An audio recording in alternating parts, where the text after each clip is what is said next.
मच्छी खा गए। मैंने कहा क्या हुआ भाई साहब, घर की कोई टेंशन थी? बोला नहीं, नशा करते थे। मैंने कहा क्या फैमिली में कौन है? तो बोला एक 9वीं क्लास में बच्चा पढ़ता, एक 8वीं क्लास में बच्चा पढ़ता। क्या दोस्त माँ को क्या दे करके समझाऊं, कैसे हौसला दूं, ये कैसे ताकत बनूं? लेकिन हाँ, बढ़ सकती हूँ जिस दिन मेरे कलम में दम होगा। उन दोनों बच्चों को पढ़ा करके उन बच्चों को कामयाब करने का विश्वास रखती हूँ, क्योंकि वो ठोकरें मैंने खुद खाई। जब ऐसी पीड़ाएं समाज में होती हैं तो वहाँ हमारे नेतृत्व का ये दायित्व बनता है कि वहाँ उस घर में पहुंचे और उन बच्चों का हाल चाल जाने। मुझे वो दिन याद है जब मेरे पिता के साथ के ऊपर लोग आते थे, बड़ी बड़ी राजनीति की बात करते थे, मेरे सिर पे हाथ रखते थे कि बड़ी बेटी है, इसको पुलिस में लगवा देंगे। जब मैंने फार्म भरे, जब मैं उन नेताओं के पास गई, उन नेताओं ने मुझे वो ठोकरें खुआई जो मैं जिंदगी में कभी नहीं भूल सकती। अपनी मेहनत से आज इस मंच से कहना चाहती हूँ कि सुभाष यादव आज आईजी हैं, सुभाष यादव एसपी होते थे भिवानी में, उन्होंने अपनी कलम से मुझे भर्ती किया था। किसी नेता के दम पे मैं यहाँ पर नहीं आई, अपने दम पे यहाँ पर आई, अपनी मेहनत से। ना मैं कभी कोई जाति में विश्वास करती हूँ, मैं सभी जातियों और सभी धर्मों की बेटी हूँ। मैं एक ही बात कहना चाहती हूँ, इंसानियत अंदर जिंदा होनी चाहिए। जिस आदमी की इंसानियत मर गई, वो किसी भी जाति में हो, किसी भी धर्म में हो, इस इंसानियत से बड़ा कोई धर्म नहीं है, इंसानियत से बड़ी कोई जाति नहीं। वो ठोकरें खा करके यहाँ पर खड़ी हुई, हर हालात को जानती हूँ। मजदूर का चूल्हा कैसे चलता है, मनरेगा वालों से कई बार मिलती हूँ, आंखों में आंसू आ जाते हैं। पीछे लाडवा गांव में 12 मनरेगा के जितने भी काम करते हैं परिवार के सदस्य, ज्यादातर महिलाएं थी। ऑटो पलट गया, बहुत सारों की पसली टूट गई। मैं सभी से मिलने गई, मेरी आंखों में आंसू थे कि काश आज मेरी कलम में इतना दम होता, मैं इनका फ्री इलाज कराती। और जो मैं घर की व्यवस्था देख रही हूँ, बहुत सारों के सिर पे छत नहीं थी। मेरा मन ये हुआ और मैंने प्रभु से हाथ जोड़े और एक ही बात कही, ए प्रभु, मेरी कलमों में इतनी ताकत देना ताकि मैं जितने भी अच्छी बेचारे मकान है इनके ऊपर पक्की छत लगा सकूं और जितने भी बच्चे हैं इनको पढ़ा सकूं। ये मेरा सपना, ये मेरी इच्छा शक्ति। आज जो भाई रिकॉर्ड करना चाहता हो तो ये रिकॉर्डिंग कर लेना। जिस दिन उस मुकाम पे होंगी तो ये काम धरातल पे तारने का पूरा प्रयास करूंगी। लेकिन आप सबका भी सहयोग चाहूंगी, क्योंकि मेरा जो खेल था पहाड़ों पे चलने वाला, उस पे मैं अकेली जा सकती थी, उस पे मैं अकेली मेहनत कर सकती थी। बोल करके मैंने पैसा कमाना सीख लिया था। बड़ी बड़ी कंपनियों की ब्रांड एम्बेसडर हूँ और बहुत सारा पैसा कमाया भी।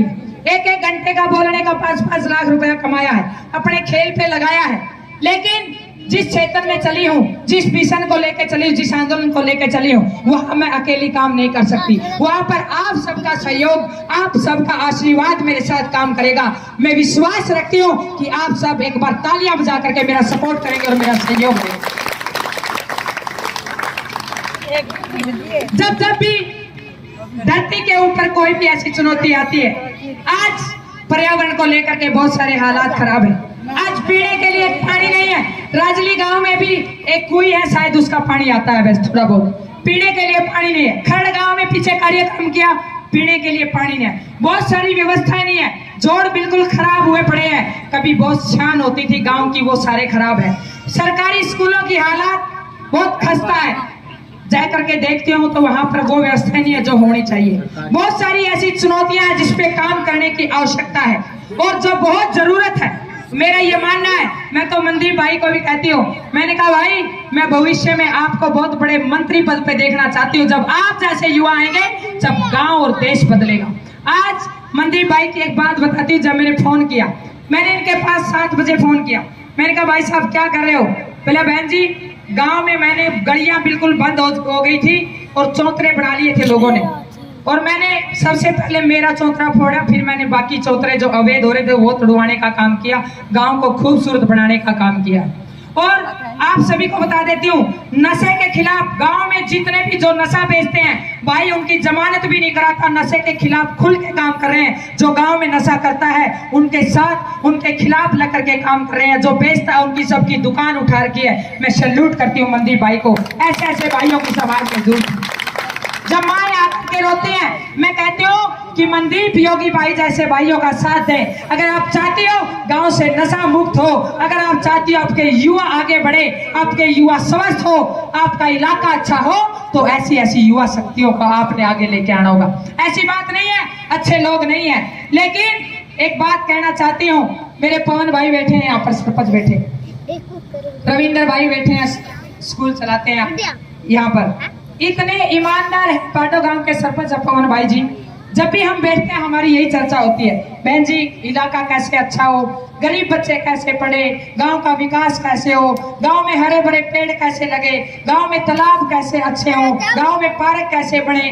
गांव की जो बच्चियां हैं, जो राजनीतिक गांव की समस्या मुझे पढ़ने को देखने को आई है कि बस की सुविधाएं यहाँ पर बहुत मुश्किल है। बेटियां कहती कि हम पढ़ने के लिए इसलिए नहीं जाते दीदी कि यहाँ पर सुविधाएं नहीं है, टाइम पे बस नहीं आती है। ये बहुत बड़ी बात है।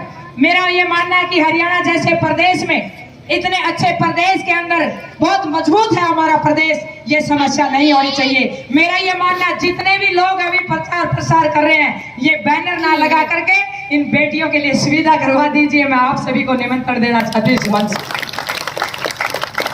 कोई कहता कि मैं ये कर रहा हूँ, कोई कहता मैं वो कर रहा हूँ, मैं एक ही बात कहती हूँ, अरे इन बच्चों को शिक्षा देने के लिए, इन बच्चों को आगे बढ़ाने के लिए, इन बच्चों को सही मार्गदर्शन देने के लिए आप काम करें। जिस दिन ये गरीब के बच्चे लेफ्टिनेंट बनेंगे, कर्नल बनेंगे, अच्छे अच्छे पदों पे जाकर के वकील बनेंगे, जज बनेंगे, उस दिन ये अपने गाँव की गलियां अपने आप बढ़वा लेंगे, ऐसा मेरा विश्वास है, ऐसा मेरा कहना। तो मैं आप सभी को आज इस मंच के माध्यम से बहुत सारी बातें मेरा कहने का मन था, कुछ कही गई, कुछ आपके बीच में आती रहूंगी, लेकिन मैं कहने से ज्यादा विश्वास करने में रखती हूँ। लेकिन उस करने तक आप सबका सहयोग और आप सबका सपोर्ट की बहुत बड़ी आवश्यकता है। मुझे विश्वास है। बोलो भारत माता की।